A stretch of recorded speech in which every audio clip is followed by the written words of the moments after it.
Hi everyone! In today's video, I'll be reviewing the Mold Press desktop Vacuform machine from We Are Memory Keepers. I'll be putting the Mold Press through a few tests, starting with some simple projects, and then progressing to some more complicated ones. After the tests are completed, I'll give you my review of the machine, as well as some tips and tricks for how you can complete some of these projects at home. Let's take a look. I've been using a larger format Vacuform machine now for several years in my garage, and I was looking for something with a smaller format that I could use indoor for smaller desktop projects. The Mold Press seemed right for the job.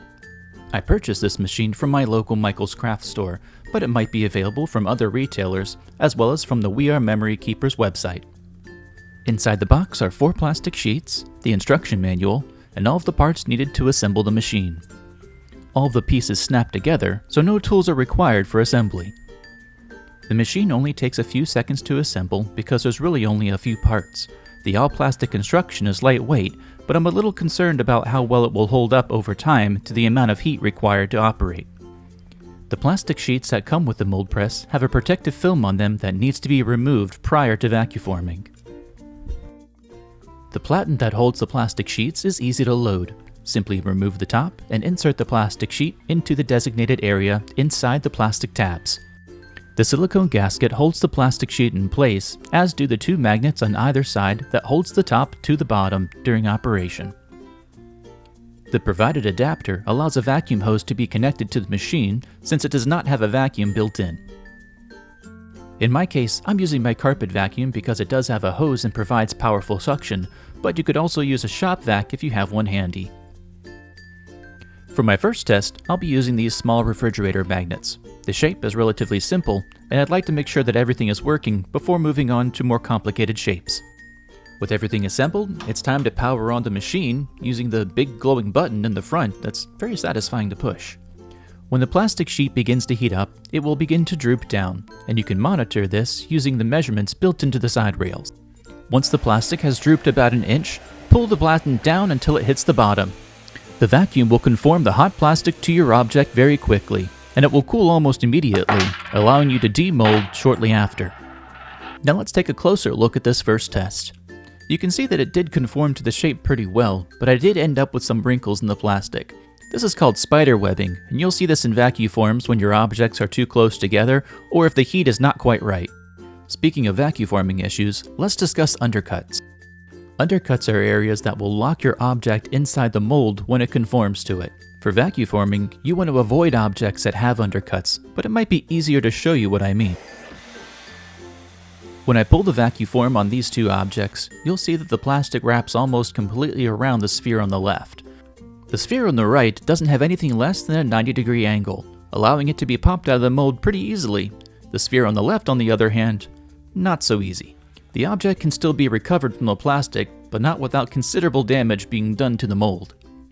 You can correct undercuts by using some clay. In my case, I'm using plastilina, which is a non-hardening clay. Ideally, you would have greater than a 90-degree angle on any given point on your object. Be sure to look at your object on all sides, making sure that you've removed all of the undercuts before trying to vacuform. Another consideration is that air can be trapped inside of the low areas of your model during vacuforming. You'll need to add holes in these areas to allow the air to escape, as I have done here with a drill. And now when I pull the vacuum, the air from those low areas will be drawn out, allowing the detail to be captured. Looks pretty good to me, but the real test will be when we pour something into this mold, and we'll see how much detail was actually captured. For my next test, I'll be using a dental model I 3D printed from a file I found online. I'm using a heat gun to heat up the sides of the plastic because I noticed in my previous attempts the sides were not heating as well as the middle. With the plastic heated evenly, it conformed nicely to this model, and I noticed there was less spider webbing. It took a little effort to get the model out of the plastic because it was very detailed, but with a little effort, it came out cleanly. Dentists and special effects artists can use this kind of plastic mold in a variety of applications. My next test is going to be a bit more complicated, but I think it will have some interesting results. I'll leave links in the description to some videos that'll explain this process in more detail. A brief explanation is that I've 3D printed an elevated map of the Mount St. Helens area, and I've transferred a flat image of the area to the plastic sheets using a combination of laser toner and gel medium. I've drawn diagonal lines on the flat image, and I'll use these as a reference point for the exact center, I'll do the same thing on the 3D print as well as on the Vacuform machine, and that will ensure that the two objects register completely when I pull the vacuum. Once everything is aligned, I can pull the vacuum down onto the 3D print. I use my hands in some areas to push down on the plastic while it's still soft, allowing it to capture more detail. For this version, I added white paint to the gel medium before applying the transfer, and that makes it easier to see compared to the transparent plastic sheet by itself. The excess material removed, the model looks more complete. I'm pretty happy with the registration too. The mountain lines up pretty well, so do the peaks, valleys, and lakes.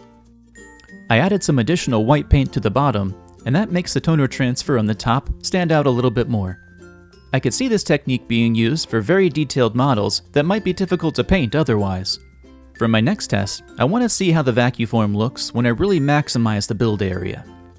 I'll be using a plaster life cast of my own face, and you'll notice I've added some clay to remove the undercuts from around the nose.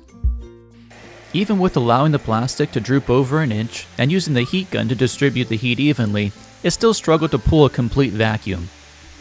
It honestly sounded like I was torturing the little fellow with the little squeaks it was making. The mold actually came out better than I expected. It didn't get to the bottom of the mold, but it captured the top part of the face, which was really the part that I was most concerned about. With the torture test complete, I decided to copy a few more simple objects. That way, I had a variation of shapes and sizes. I picked up some candy melts so that I can test how these Vacuforms work as chocolate molds. It would probably be a little cleaner if I used a piping bag, but doing the method of pouring and tapping worked pretty well. I allowed the candy melts to harden in the freezer for a few minutes before trying to demold. The logo came out okay, but is missing some of the detail. The decorative key and the half spheres all came out looking pretty good. You could clean up the half spheres and combine two sides together if you were trying to make a full sphere. I was actually surprised with how easily the dental mold came out of the plastic form. This model is pretty nice if you have a sweet tooth like I do. Get it? Sweet tooth? I wanted to experiment with some different materials for casting, and so for this face form, I melted down some wax. You could also use these molds for making homemade soaps, but I don't have experience doing that kind of thing, so I won't be using it for my tests. For the mouse ears, I cut out the excess from around the edges and experimented with painting. For this ear on the left, I painted the outside with a satin black spray paint, and it has a more textured surface. For the ear on the right, I decided to paint the underside instead, allowing the outside to have a smoother glossy surface. Which version do you prefer? Let me know in the comments. I'd love to hear what you think.